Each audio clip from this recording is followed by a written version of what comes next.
L'Observatoire immobilier d'habitat de la Côte d'Azur a présenté, le 15 septembre à Nice, les résultats de l'activité du secteur au cours du premier semestre 2016. L'embellie observée au cours des mois précédents se confirme et s'amplifie, avec une progression des ventes de 22% pour le logement neuf et de 17% sur le marché de la revente. Malgré cette forte hausse, et bien que l'offre de logement soit toujours très inférieure à la demande dans notre département, les prix sont restés relativement stables et ont même légèrement baissé. Rencontre avec Jean-Marie Ebel, président de l'Observatoire immobilier d'habitat, pour évoquer cette embellie du marché de l'immobilier et en analyser les raisons. Jean-Marie Ebel. Les ventes, mais également les mises en vente, progressent de l'ordre de 20% par rapport à l'année dernière. Il faut s'en féliciter et c'est une tendance qui va perdurer pour toute l'année 2016, ce qui augure bien des perspectives un peu plus intéressantes, notamment pour le BTP.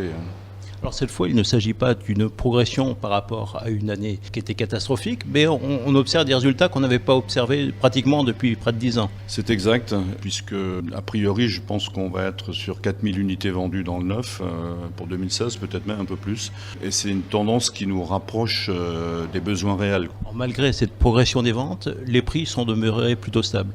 Oui, absolument. Les prix restent stables, ils sont même légèrement en retrait, comme vous avez pu le constater. 2%, c'est pas très significatif, mais enfin, ils sont stables, y compris d'ailleurs dans l'ancien, il faut le souligner, qui lui bénéficie d'un regain d'activité. Alors, quelles sont les raisons qui expliquent cette forte progression des ventes ? Cette forte progression des ventes, en fait, il y a 3 moteurs essentiels sur le plan technique, en dehors du fait que les conditions financières sont tout à fait exceptionnelles. Les taux de crédit sont au plus bas. On dit ça depuis des semaines et des mois, mais à chaque fois, on constate qu'ils ont encore baissé un petit peu. D'ailleurs, là, élément significatif, la baisse des taux depuis 2011, elle représente l'équivalent d'une baisse de prix du logement de 20%. Donc vous voyez à quel point cet environnement financier favorable pèse. Après, il y a d'autres moteurs, les conditions du prêt à taux zéro, qui ont fait revenir les primo-accédants, y compris dans le département. J'ai même vu des célibataires acheter, ce que j'avais plus vu depuis longtemps. C'est également le dispositif Pinel qui a été pérennisé, mais c'est aussi les investisseurs institutionnels qui, dans le cadre du statut du logement intermédiaire, reviennent vers le logement dans des proportions assez importantes. Alors pour vous, malgré cette embellie réelle, ça ne doit pas faire oublier certains problèmes de fond qui handicapent le secteur ?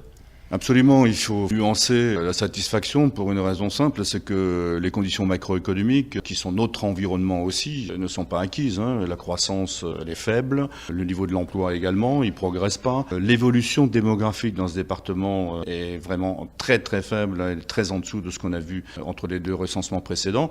C'est autant de facteurs qui font que techniquement tout est fragile, sans compter les contraintes régionales.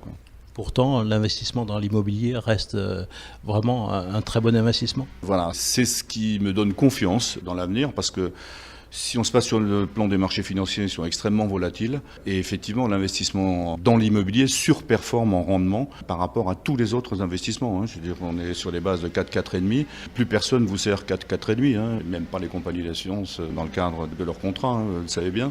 Donc cette situation, additionnée au fait que la valeur pierre refuge, c'est une valeur qui est vraiment revenue, accompagne et appuie l'activité.